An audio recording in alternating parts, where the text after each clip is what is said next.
Murakoze, amazina yanjye ni Mr T Ronald. Uyu munsi ngiye kubabwira imijyi 10 ya mbere mu Rwanda, kandi iyi mijyi ni imijyi myiza kandi ni imijyi igezweho kandi ni imijyi yakorewe ubushakashatsi isanga irabikwiriye. Iyi mijyi rero tudatinze kanda subscribe kandi ukanda like kugira ati ibi biganiro bizajya bikomeza kukugeraho, kandi wandike muri comment ibitekerezo byawe na video twazajya tugukorera. Rero tudatinze turahera ku mujyi wa 10. Umujyi wa 10 ni Kibungo, iherereye muri Ngoma District Eastern Regional Town, ikaba ifite abaturage 46,200 by'abawutuye. Rero uyu mujyi uherereye mu burasirazuba bw'u Rwanda, kandi uyu mujyi ni umujyi mwiza, ufite ibikorwa remezo kandi ukaba ufite ibintu byinshi bigiye bitandukanye. Rero akaba ari uwo mujyi wa 10.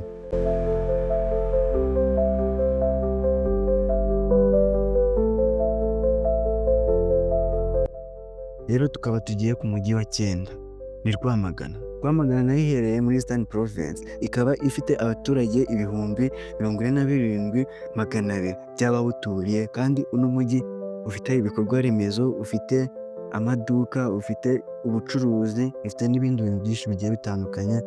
Uyu mujyi rero nawe ni mwiza, uwa 9.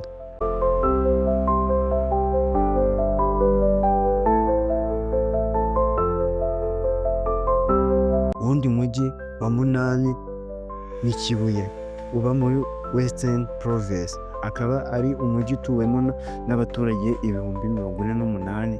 Ukaba ari umujyi wegereye ku mazi kuri Lake Kivu, kandi uyu mujyi ni uw'ubucuruzi, akaba ari n'uw'ubuhinzi, akaba ari umujyi wa 8.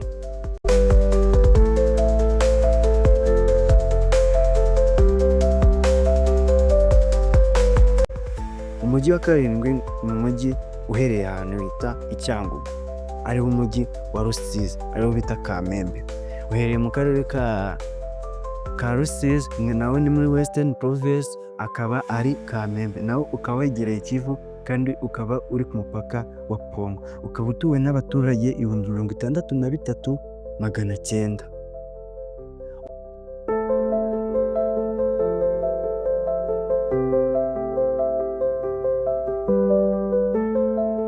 Undi mujyi wa 6 wawita Byumba, no uba muri Northern Province, akaba ari umujyi ufite abaturage 70,600 by'abawuturiye. Uyu mujyi nawe ni uw'ubuhinzi kandi ukorerwamo n'ubucuruzi.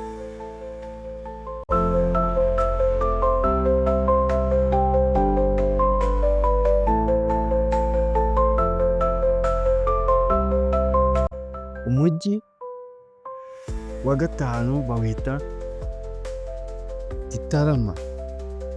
Gitarama akaba ari umujyi uherereye muri South Province, akaba ari umujyi utuwe, akaba ari umujyi w'Imuhanga, ukaba utuwe n'45,600, kandi uyu mujyi ukaba ari uw'ubucuruzi, kandi ukaba utuwe n'abaturage benshi cyane, niyo mpamvu bituma utera imbere cyane, ukaba ufite popira nyinshi cyane.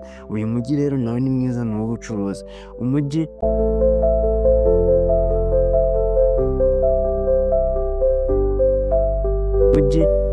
wa 4 bawita Butare, uherereye muri South Province, ahantu bita i Huye, ukaba utuwe n'abaturage 62,800.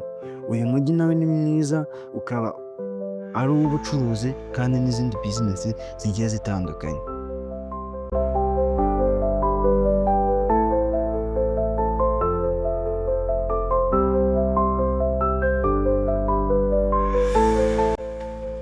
Umujyi wa 3 bawita Gisenyi. Gisenyi uherereye Rubavu, ni muri Western Province, ukaba ufite abaturage 83,600, ukaba ari uw'ubucuruzi, ubuhinzi, kandi ugendwa n'urujya n'uruza rw'abantu. Uyu mujyi ni mwiza, umeze neza.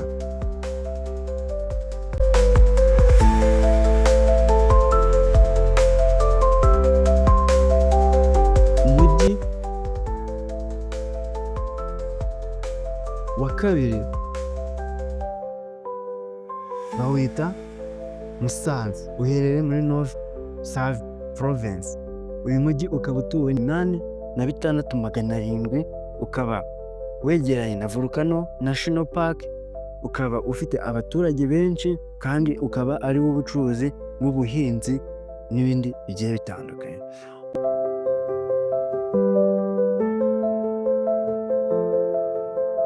Umujyi wa mbere ari wo mujyi tuzi bawita Kigali Capital Regist City, ukaba ari umujyi utuwe n'ibihumbi 745 by'abaturage kandi akaba ari umujyi w'ubucuruzi, bizinesi zigiye zitandukanye. Uwo mujyi niwo wa mbere mu Rwanda kandi niwo mujyi wishoboye kandi niwo mujyi utuwe abantu benshi cyane. Rero uyu niwo mujyi wa mbere. Rero iyo niyo mijyi ya mbere naguteguriye. Nimba wakunze iki kiganiro kanda subscribe kande like kandi wandike muri comment ibindi biganiro twazajya tugukorera.